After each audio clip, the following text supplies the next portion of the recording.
welcome to this Integrated DNA Technologies webinar on genome editing with the altered CRISPR Cpf1 system.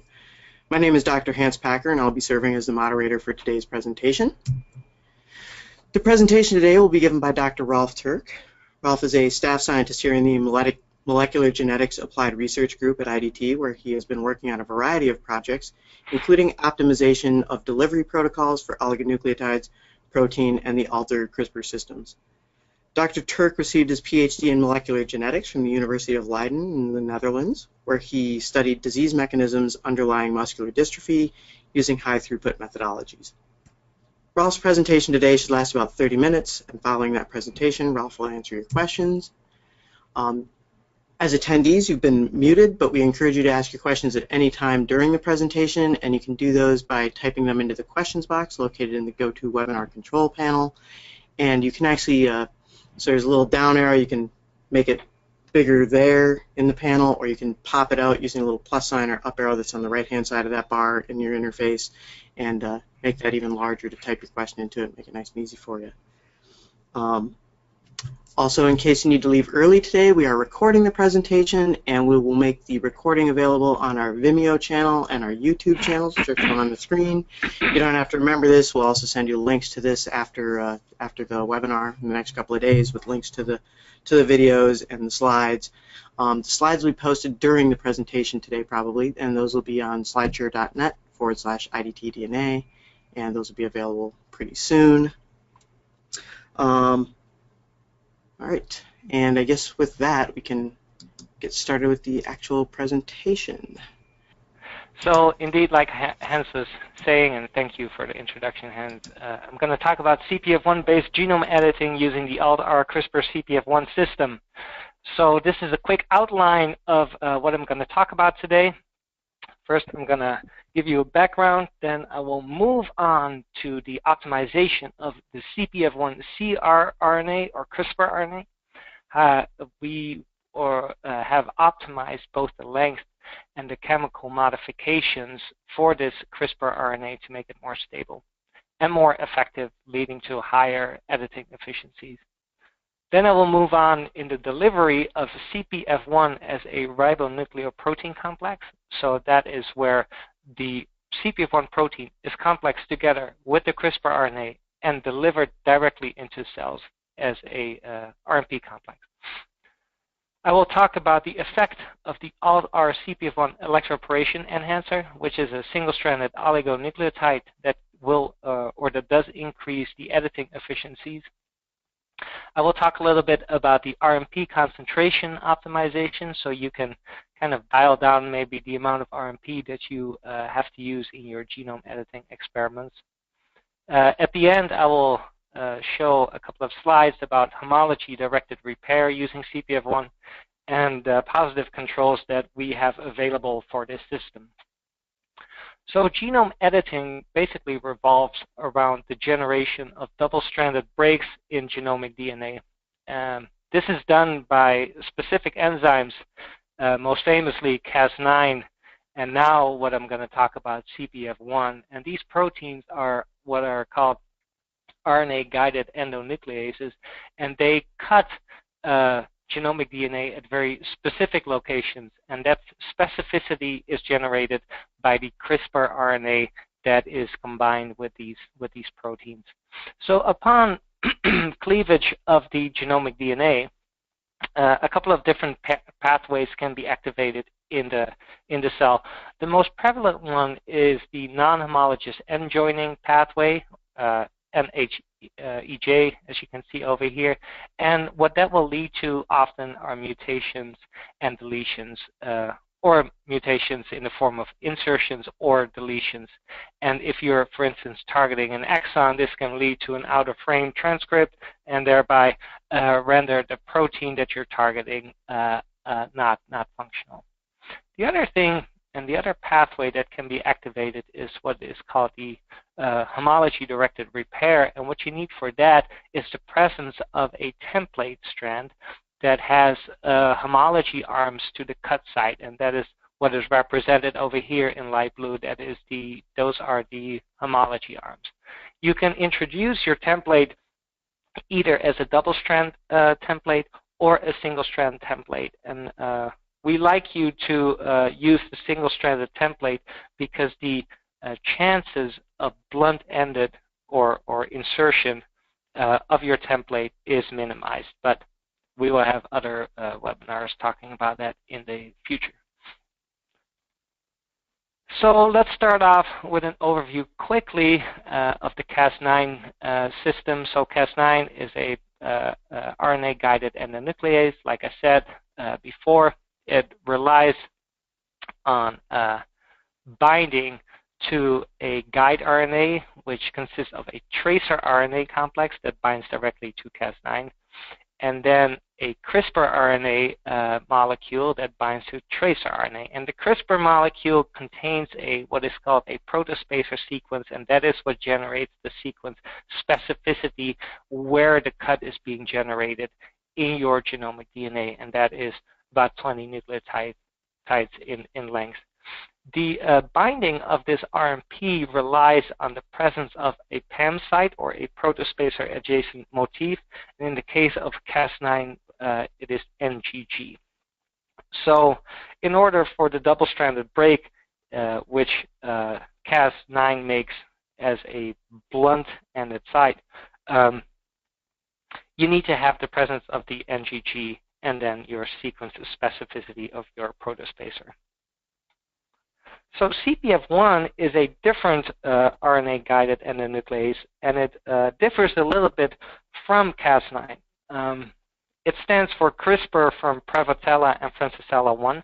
So these are two bacterial strains where this protein was found initially. It's a class 2 type 5 RNA-guided endonuclease. And upon testing the CPF protein derived from either Prevotella or Francisella, it was found that the editing that could be achieved in mammalian cells was rather low. So the group of Zhang tested a bunch of different CPF proteins from different strains and found that especially the CPF1 protein from Acetoaminococcus and Lactospiraceae was active in mammalian cells, and that is why we chose this AS or Acetoaminococcus version of CPF1. CPF1 also differs from Cas9 in that it uses only a single guide RNA, so there's no tracer RNA. The CRRNA binds directly to the protein and is usually between 41 and 44 nucleotides in length. Also different from Cas9, it generates a double-stranded break with staggered ends, so there are 5' overhangs. The other way that Cpf1 differs is that it uses a thymidine-rich PAM site, and it preferentially uses TTTV. So these are the PAM sites that are recognized, TTTA, C, and G, and we have some data later on in the presentation where we show that specificity as well.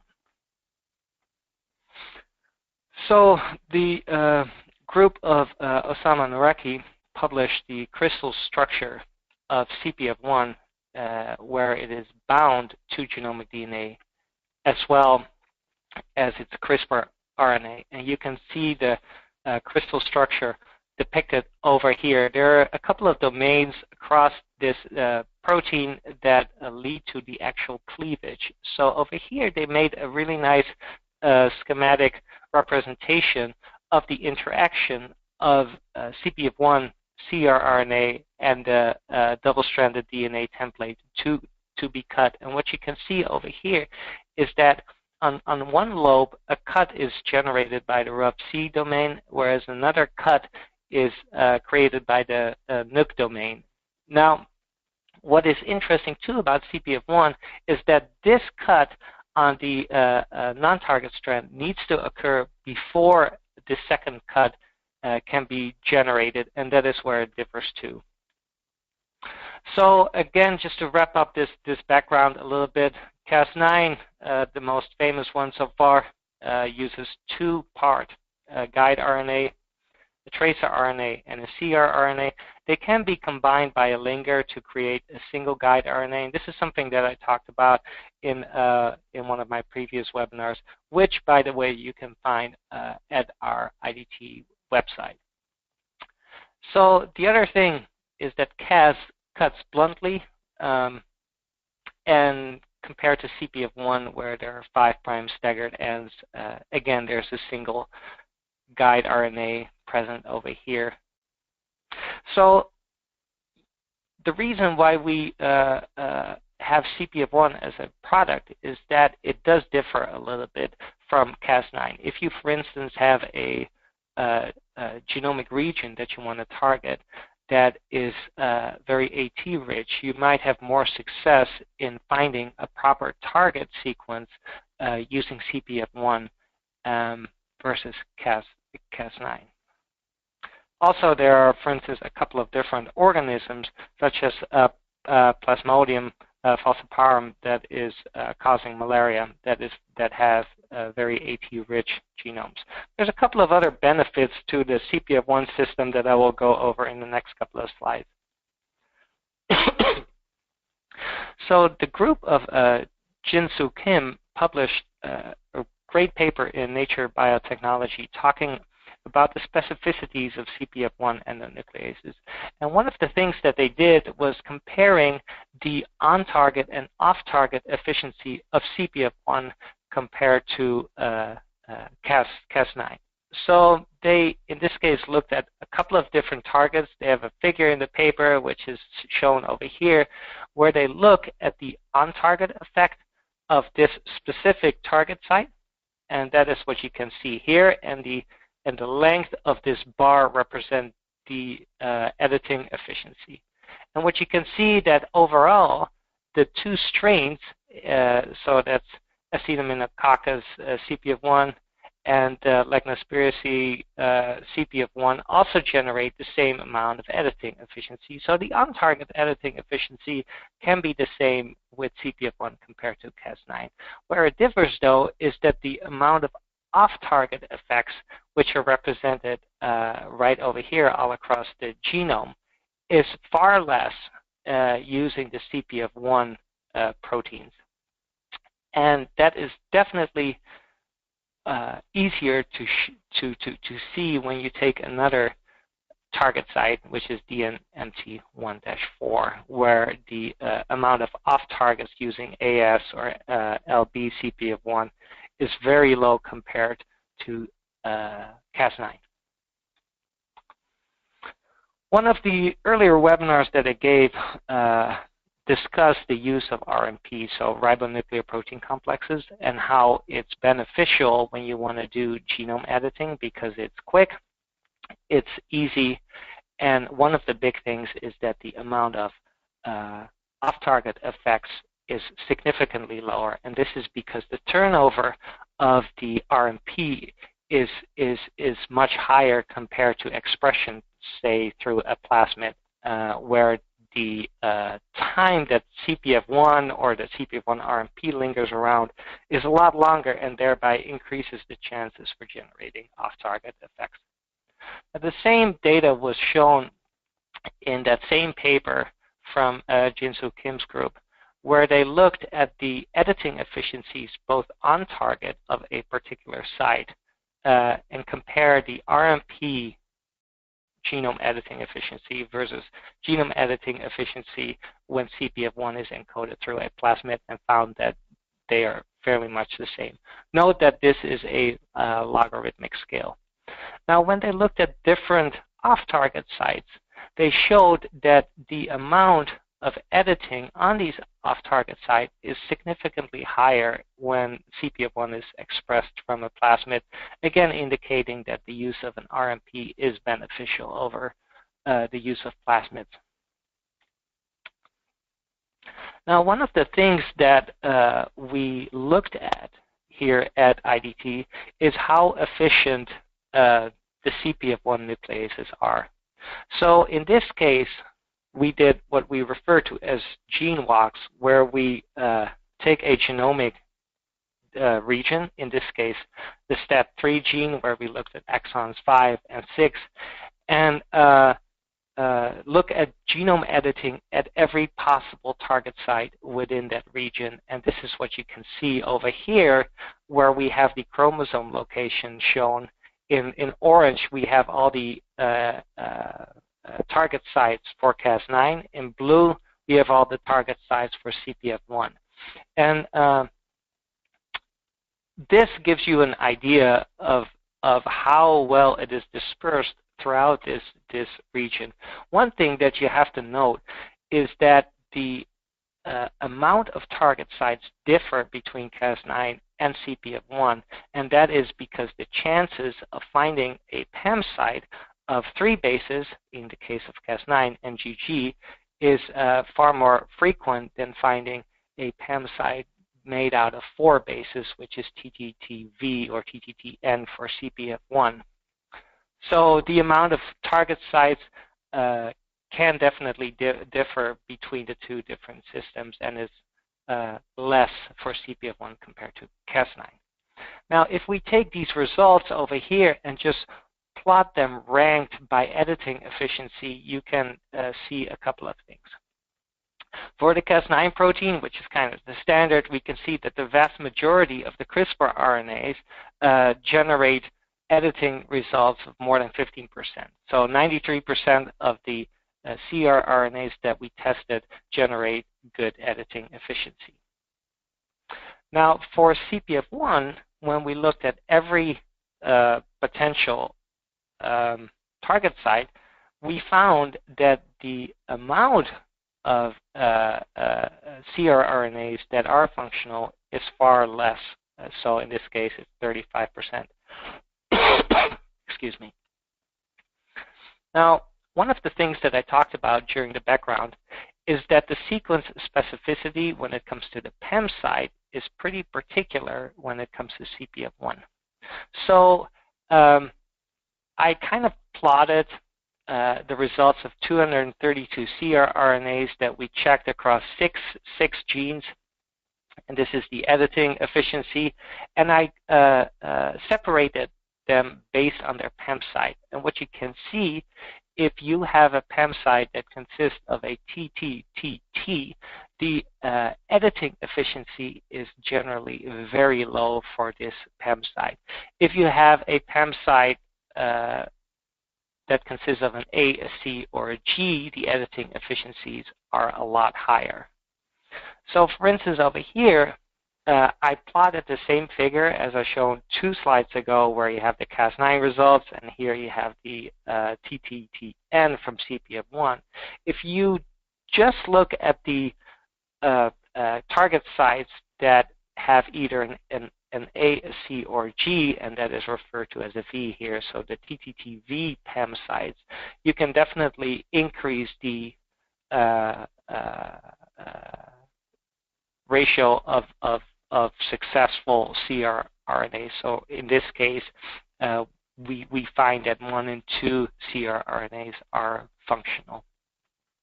Now, these are, by the way, introduced into the HEC293 cell lines as an RMP using the AMEXA nuclear effector system. And I will go a little bit more into that in the further down in the talk and how we optimize that. But overall, we at this point recommend to, if you design your target sites, only to look at the TTTV PAM sites. Now over here is a schematic again of Cpf1 protein combined with the CRRNA and how it's interacting with the double-stranded DNA and where the cuts occur. One of the things that we did was try to optimize the CRRNA to ensure that the editing efficiency was as high as possible. So one of the things that we did was we did a length optimization of either the constant region, which is over here, and this is the region that binds the Cpf1 protein, and we did an optimization of the protospacer region, and that is the region that generates the specificity.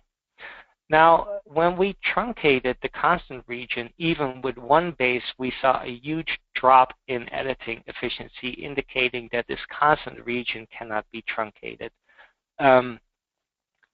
Whereas with the protospacer region, when we started truncating it from the 3' side onwards, we found that looking at a couple of different target sites within the HBRT gene, we looked at different lengths of this protospacer. And one of the things that we found that if the protospacer length is truncated up to 21 nucleotides, the editing efficiency is generally highest across all these sites. And we tested a lot of other sites too, but this is kind of representative data for that. Now, one thing that we didn't show over here, but what we studied as well, is that if we even decrease the length of the protospacer more to 19, 18, and 17, we saw a huge drop in editing efficiency as well, indicating that a certain length of the protospacer is necessary for its function, and we recommend to have a 21 nucleotide long protospacer. The constant region is 20 nucleotides long, so the total CRRNA that we can generate and make is 41 nucleotides long. The next step that we did when it came to optimization of the CRRNA sequence is to look whether we could stabilize the CRRNA by introduction of 2' methyl groups. And this is beneficial in two ways, because the 2' methyl modifications lead to it makes the CRRNA less recognizable for endonucleases. Second of all, it isn't as easily recognized by the toll-like receptors. So upon introduction into the cell, you do not generate a strong innate immune response. So what we did a couple of walks throughout either the constant region over here or these 2' methyl walks throughout the protospacer sequence, and we found that introduction of these 2' methyl sites at specific locations, for instance over here, led to a drop in total editing efficiency, indicating that these positions could not be modified. And that was the same in the protospacer sequence. And that data is kind of summarized over here, where the length of the bar represents how strongly these particular locations are affected or negatively affected by the 2' methyl modification. The other thing that we did was we looked at different other types of chemical modification of the CRRNA, but because of the proprietary nature of it, I cannot show the data. But suffice it to say, we now sell a fully optimized CRRNA that that generates the best editing efficiencies for Cpf1. Another thing that I want to point out is that if you go to our website, we have written a user guide for the Alt-R CRISPR Cpf1 system, where we go into detail how to deliver these RMPs into HEC293 cells using the AMEXA nucleofection system. I would invite you to have a look at that. Unfortunately, due to time, I cannot go into all the details that are in there, but the information is definitely available. So this is a really schematic overview of how easy it is to do the genome editing using the Alt-R CRISPR Cpf1 system. And basically what you do is you take your Cpf1 protein, you combine it with your CRRNA for 10 to 20 minutes, and that forms the RMP, or the interaction of the guide RNA together with the protein, the ribonucleoprotein complex. So once your complexation is done, this is ready to be introduced into cells using either nucleofection or, electroporation in general, liposuction, and I'll show some data later on, and or micro injection of it One of the things that we found was that initially when we tested Cpf1 protein, we found that editing efficiency were generally on the low side compared to Cas9. One of the things that I worked on was trying to increase that editing efficiency for Cas9, and one of the things that we now have as a product is called an Electroporation Enhancer, which is a single-stranded oligonucleotide which does not have any homology to either the mouse, human, or rat genome. So you don't have to worry about any microhomology that could generate any non-specific insertion of the sequence into your cut site. Sorry, into your cut site. One second.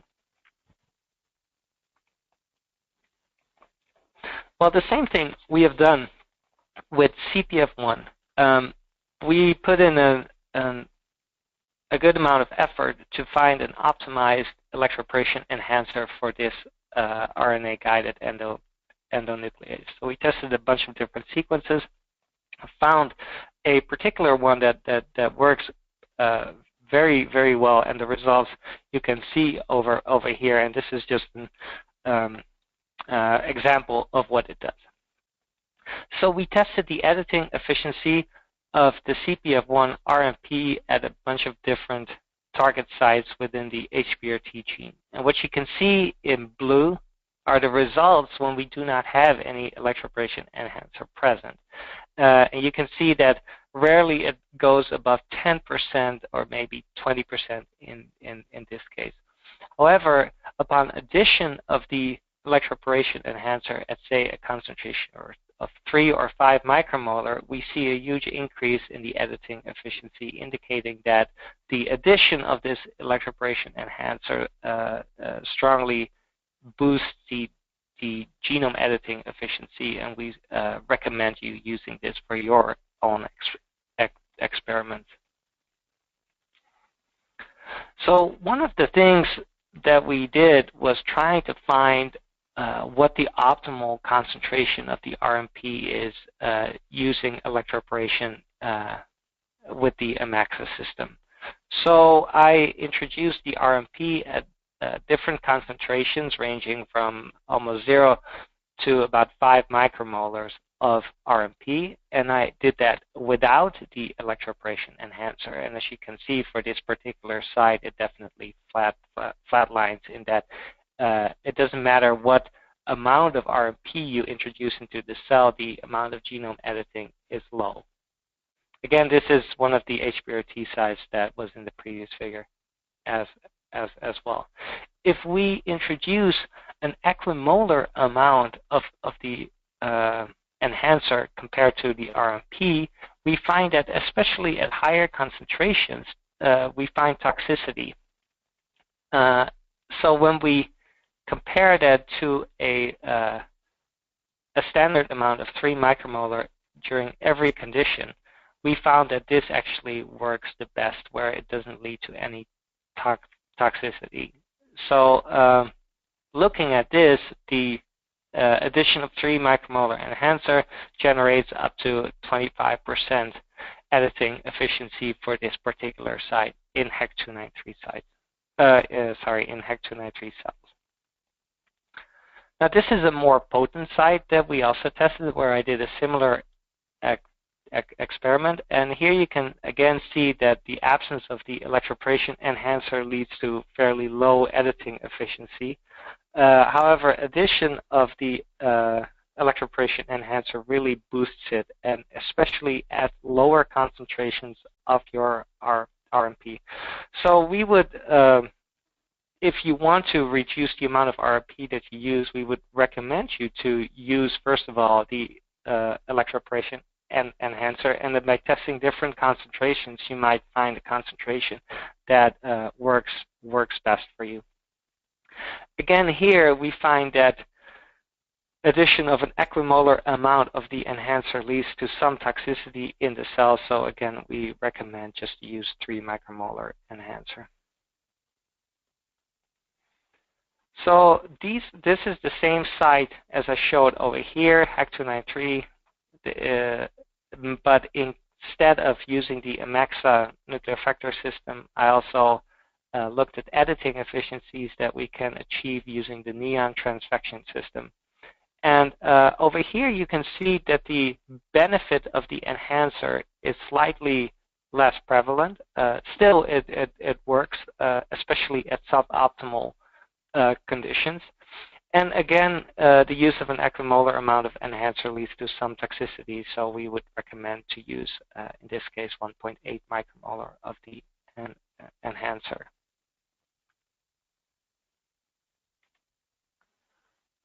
Sorry, here we go. So here I compare the AMEXA system in gray, the nucleoaffection system, with the neon system, where I looked at editing efficiencies using these optimal conditions of 5 micromolar RMP. For the nucleoaffection system, 3 micromolar and enhancer. For the neon system, 5 micromolar RMP and 1.8 micromolar enhancer. And we tested a couple of different sites on the HBRT gene, and you can see that the editing efficiencies can be around 50 to 60%, and for some sites that are maybe less potent, can drop down somewhat. But we can see that the addition of the enhancer increases editing efficiency, and it works in both systems. Now, one of the things that you might wonder about is whether the electroporation enhancer can integrate into your cut site, and if that's something that you don't want, which I can imagine.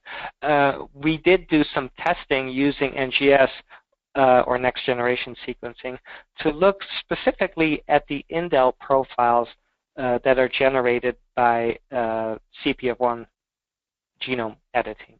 So we tested a particular site in HEC293 cells, and over here you can see the percentage of altered sequences in relationship to the cut site. So at 0, that means there's no editing taken place in the absence or the presence of the electroporation enhancer. And as you can see, the absence is in blue, the presence is in orange. And overall, the indel profile is similar between the presence and the absence of electroporation enhancer, indicating that this addition of the single-stranded oligonucleotide does not alter the indel profiles. We also did not find any integration of the single-stranded oligonucleotide sequence that into the cut site, indicating that you don't have to worry about that. The other thing that we tested was to see how active the RMP system is.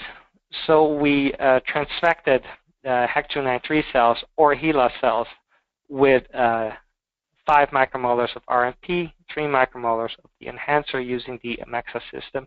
And we looked at the editing efficiency at different time points, 16, 24, 48, and 72 hours. And we saw that the editing efficiency is highest at roughly 48 hours of incubation of your RMP. And this kind of was the same between HEC293s and HeLa cells. So we recommend you, if you want to look at the editing efficiency, to wait for 48 hours. Also, what you can see over here is that the editing efficiencies can differ from site to site, as is depicted over here, and it can differ even if you have similar sites between different cell lines. So it does not always translate well. For instance, this site 38186, that's targeting the sense strand, generally leads to editing efficiencies of about 50% in HEC293 cells, but tops out at 30% at HeLa cells. So there is some difference from cell to cell. So if you are looking at or targeting a particular location, it might be worthwhile to test more than one site, and we usually recommend the use of 3 or more CRISPR RNAs to test for your site. I'm sorry.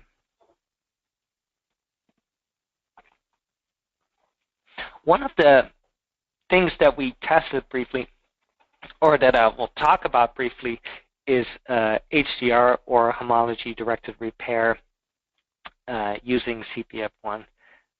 This is a line of research that's very active in our research group now, and we hope to disclose more information as it comes along. But I briefly want to show that you can use Cpf1 for homology-directed repair. So for this experiment, we have used a HEC293 cell line that stably expresses Cpf1, and we introduced the CRRNA together with an HDR template. The HDR template that we are using is a single-stranded oligonucleotide, and it harbors an equal R1 site, and that is depicted here in red.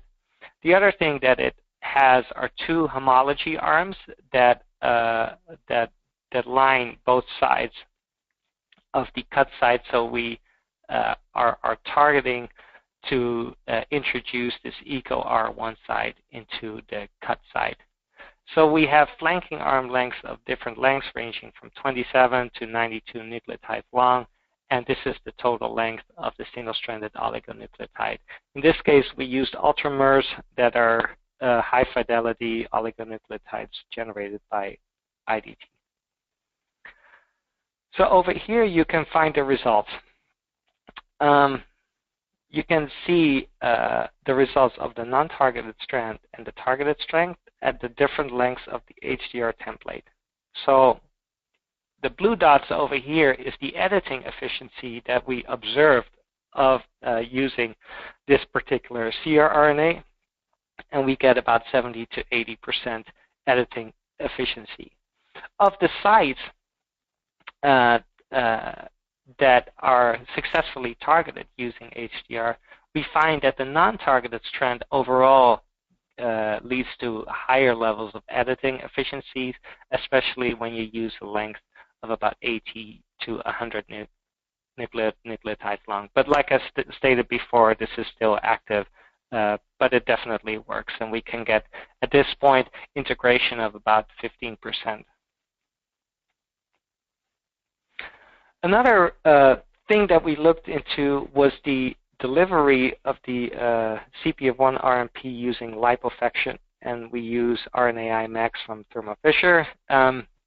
We tested a couple of different ratios of your CRRNA compared to your Cpf1 protein, and that's depicted over here, 1:1, 2:1, and 5:1, where over here you can see the concentration of the Cpf1 protein. So in this case, we have 30 nanomolar Cpf1 and 30 nanomolar of CRRNA, in this case 60 nanomolar of CRRNA and 30 nanomolars of Cpf1. And what you can see, or what we found, is that we did observe some toxicity when that ratio was altered at the higher concentrations of Cpf1. We also surprisingly found some toxicity at low levels of Cpf1, and we don't really understand that at this point. But if you want to use liposuction, we recommend using the RMP, the concentration of either 30 or 50 nanomolar, and do equimolar amounts of your cRNA and your Cpf1 protein.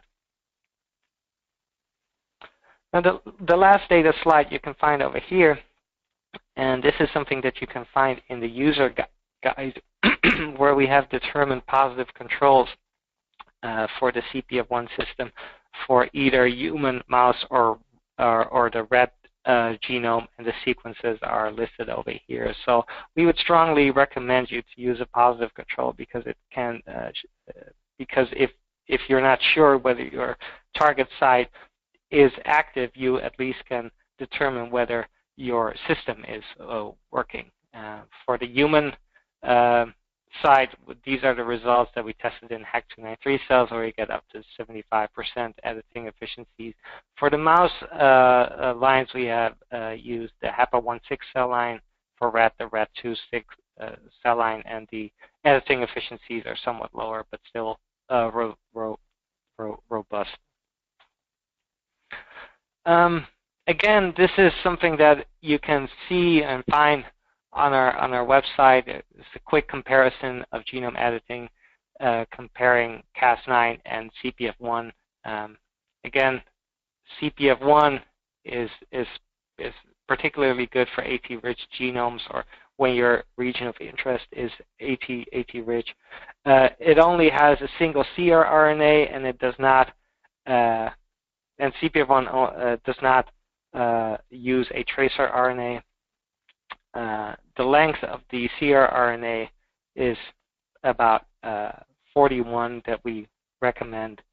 Cpf1 has 5' overhangs upon cutting, whereas Cas9 cuts blunt, and the PAM sequence differs. Now, the products that we offer you today can be found on their website. We have the optimized, the chemically and the length optimized CRISPR Cpf1 CRISPR RNAs. We have the Cpf1 protein for sale and the Electroporation Enhancer, and you can find the sequences in the user guide. We would also invite you to look at the CRISPR-Cas9 system, and local pricing can be found on the website as well. So if you have any questions, please let us know. You can always talk to a person by giving us a call, or through email, or by phone. And I want to thank you for your attention. Okay, great talk, Ralph. And we do have a few questions already, but I just want to let people know we've got about 20 minutes for questions. If you have some questions that you'd like to ask, you can type them into the GoToWebinar control panel, into the questions box. We'll get to as many as we can. If we don't respond to you right now, we will respond to you afterwards by email. So, yeah, by all means, ask any questions that you have, and we'll get through as many of these as we can. So, are you ready to go, Ralph? Yep. All right. So the first question that we have is there any difference in the editing efficiency due to the overhang that's created by Cpf1 being easier to rejoin than a blunt end? Mm-hmm. Yeah. That is definitely true. That's one of the hypotheses that is out there, and that's very likely to be the case. Yeah. Also, that is kind of one of the areas of research that we're actively looking into now, whether we can use these overhangs for HCR and making that more efficient. Okay. Do we have any information on whether or not this could be used for editing in plants like rice or corn or anything? Mm-hmm. Yeah. There's no,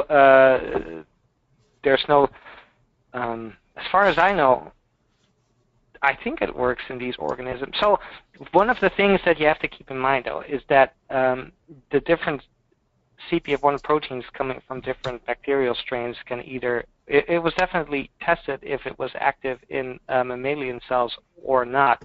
And I think that the ones from Prevotella and Francisella are also active in more plant-based regions. But right now, at this point, we only offer the Acetaminophen version.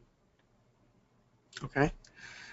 You showed earlier that you can use a range of lengths for the protospacer region. Mm-hmm. Is there any increase in off-target effects if you use a shorter protospacer region? Oh, that is a great question. It's something that we are currently investigating too. Yeah, and that requires a non-targeted NGS approach, basically, to look at the cutting efficiency on target and off target along various sites. But yeah, but we're looking into that. Okay, I'm going to ask you a couple of questions here about the Electroporation Enhancer. So the first question is, can you say a little bit more about what the Electroporation Enhancer is?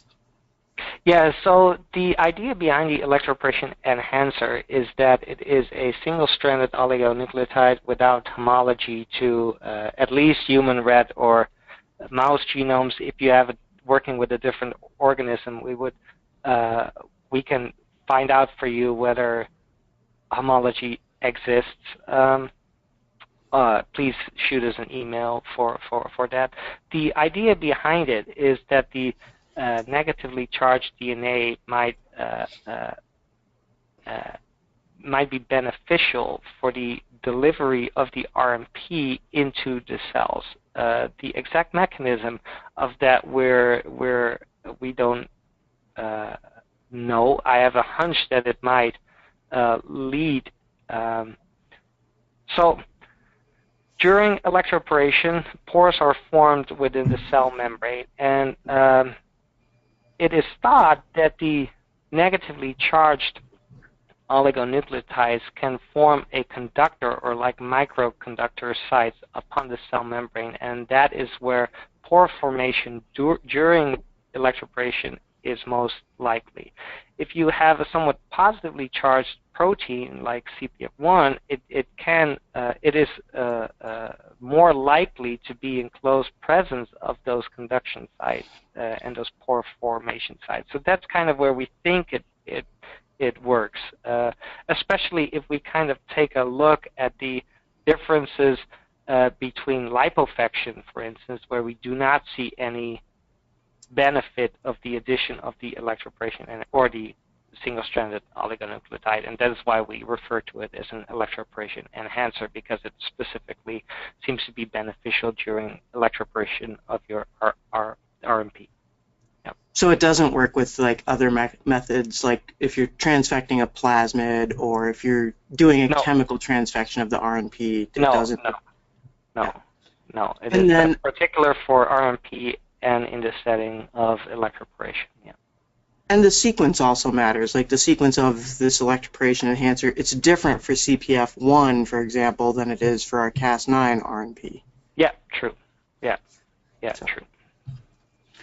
Okay, I think that covers a lot of the electroporation enhancer in questions.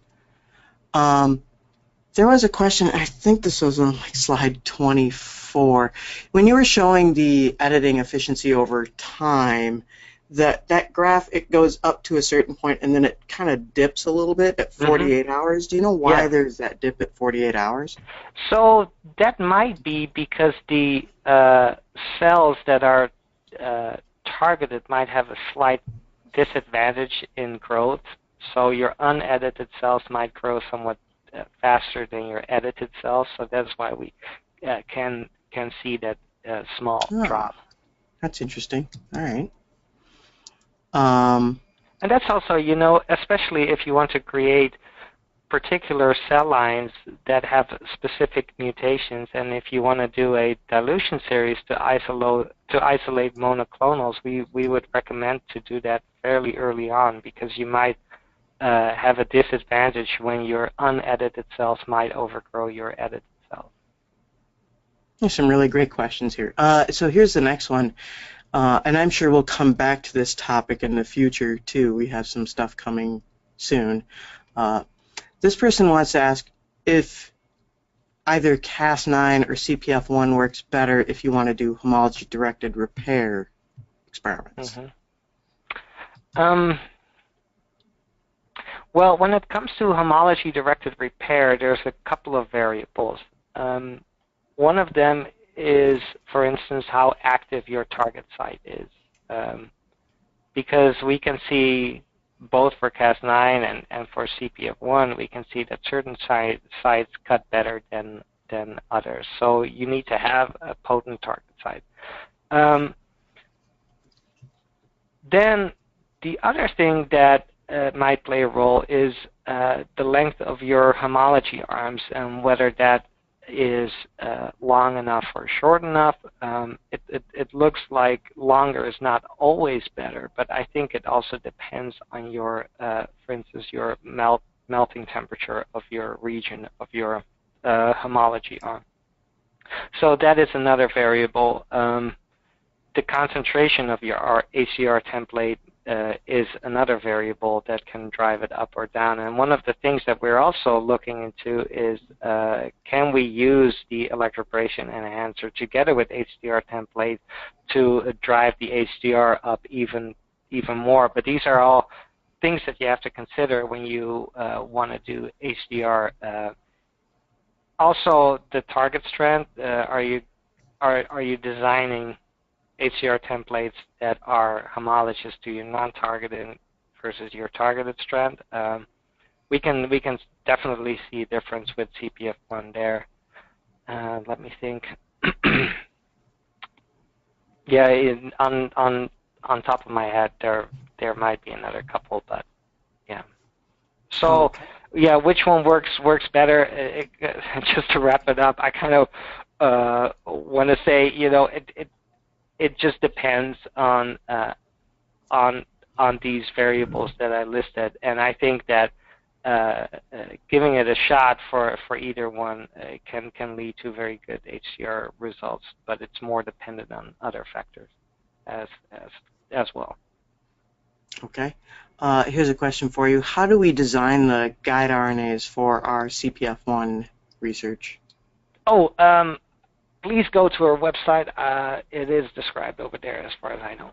Yeah. Okay. Are we using? So the only thing that you need to put in is your protospacer sequence in a DNA format, and the ordering tool will automatically convert it into a cRNA. Well, so to get that protospacer sequence, do we recommend a particular design tool for them? The person that asked this question was asking if we score the off-target sites like the MIT tool does. Yes, that is something that we're currently working on in-house. I don't know if the MIT has a scoring tool for CPF1 at this point. There are some tools or web tools out there. You could have a look. Right now, as I shown in the presentation, just as long as you don't pick a TTTT PEM site, I think you're pretty. You can rule out a lot of your non-working cRNAs when it comes to your on-target site, but how the protospacer sequence has an effect on the off-target site is something that we're working hard on right now. I was wondering when I read that question, they were a little bit vague about the MIT tool, but I sort of assumed that they were talking about the Cas9 tool there. Yes, true. And that's basically looking for homology across the genome. So to be honest, I haven't looked at the MIT tool myself with regards to CPF1 and whether you can just introduce that protospacer sequence to see what the score is there. So, yeah. So are we or any of our collaborators using the CPF1 system in mouse embryos? Let me think a little bit. We have a large group of beta testers, and I'm pretty sure that's being used as well. I mean, for the mouse embryos, you can either use it through microinjection, and that works, as far as I know, just as well for CPF1 as it does for Cas9. And we do have a method on our website for the CRISPR-Cas9 system where they've done injections, and you know, that's probably a pretty good place to start from, I would think. Yes. I mean, RNP, you know, it's just the difference in the RNP components. Yeah. Okay, let's see here. Questions are coming in pretty quickly here. This is an interesting one. I don't know if we know the answer to this. What is the typical half-life of the CPF1 or Cas9 RNPs in the cell? So 48 to 72 hours. That is the typical half-life. Yeah. Okay. And that is when you introduce it as a protein. I mean, for plasmid expression, it can linger on for a very, very long time. And mRNA too, that just lingers along and generates longer time spans for protein expression, and therefore the amount of off-target effects increases too. So. Okay. I'm pretty sure the answer to this is yes, but you probably have a much more detailed answer than that. Do we have data for the Cpf1 and Cas9 compared to Cas9 efficiency, the editing efficiency, when when the delivery methods are other than RNP? I know we do for Cas9. We have looked at stable cell lines, and overall, so cell lines stably expressing either Cas9 or Cpf1, and we see that overall the editing efficiencies are a lot higher when using a stable cell line, probably because the amount of Cpf1 is higher compared to RNP delivery, and yes, then the discrepancy between the two is not as large. But but we looked at that. Okay. This is probably a pretty important question to ask actually here. Do we have data on using the Electroporation Enhancer on the Bio-Rad electroporator? No. I have not tested that one yet. We do have a gene pulsar in the lab, but right now I focused so far on the nuclear system and by Amexa and the Neon system by Thermo. So I guess you should write that down. Yes, I can imagine that it's beneficial. Yeah, but unfortunately we haven't tested it ourselves. Okay, let's see here.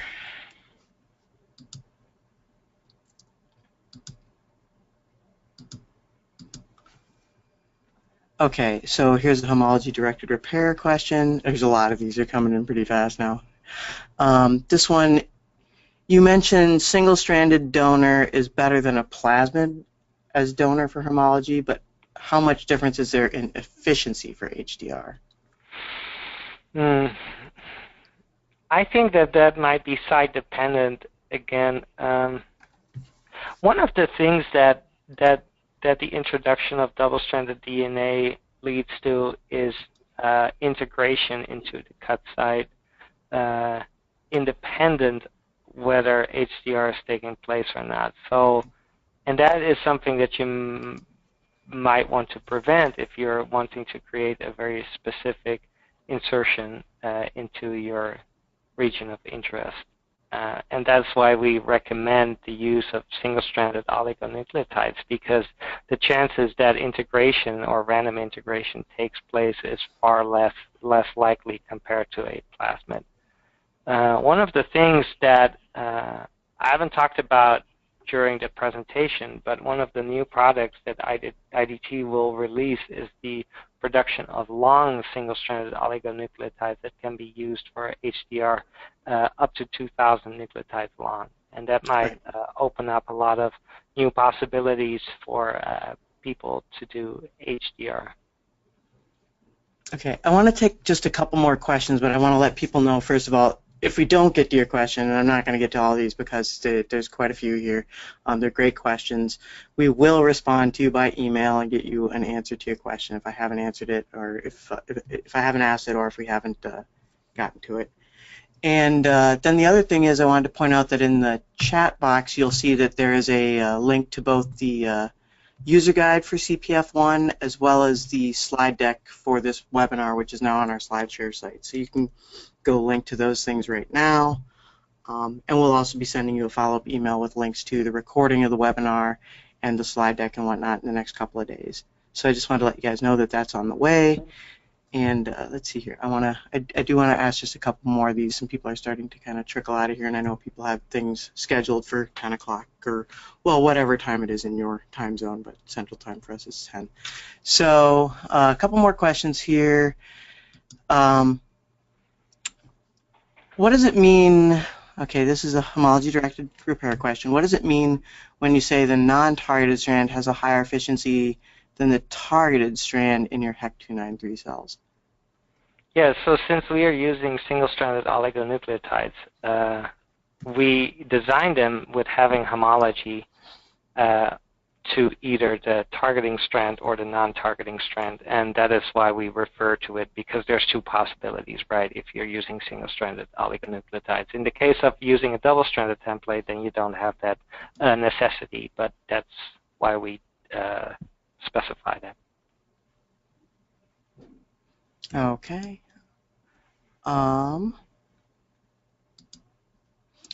Here's another one. Did you try other cells such as primary cells compared to the cell lines for Cpf1 genome editing? Not yet, but we are about to. Yes. Okay. Yes. How did we have tested the RMP system for Cas9 in primary cells, and that works great. So yeah. In fact, Rolf, here's a question. Have we done this? I know we've done this for the Cas9 system. Have we done Cpf1 in T cells? I have successfully electroporated Cpf1 into jerk cells, and that translated really well to primary T cells when we did the Cas9 RMP optimization. So again, since the electroporation is most likely cargo, or is specific to cargo, but since it's both an RMP complex, I foresee that will translate just as well. So, yeah. Okay. Here's another. This is an interesting question. One of the things about Cpf1 having the more AT-rich sequences available. Has anyone tested that in bacteria as the delivering it as an RNP? We haven't. We have a bacterial expert working in the lab, and what I understand from him is that there's more efficient ways to do bacterial editing other than using the CRISPR system. But that is unfortunately as far as I can go. Yeah, please, again, if I don't know the question, or sorry, if I don't know the answer, you can. We also write them down, and we can follow up with the experts that we have here. Yeah, we've got a lot of collaborators and a lot of people in the lab working on different systems. So, yeah, I think at this point we're 3 minutes after the hour, and there are still a lot of questions. We've captured a lot of them. I think that we'll wrap this up, and everybody who still has a question here, just expect an email from us fairly shortly, and we'll get you an answer to your questions. And thanks so much for the great questions and participation in our Q&A session here. This was great. Ralph, thanks a lot. Great presentation. Yeah. Thank you, Hans, and thank you all for listening.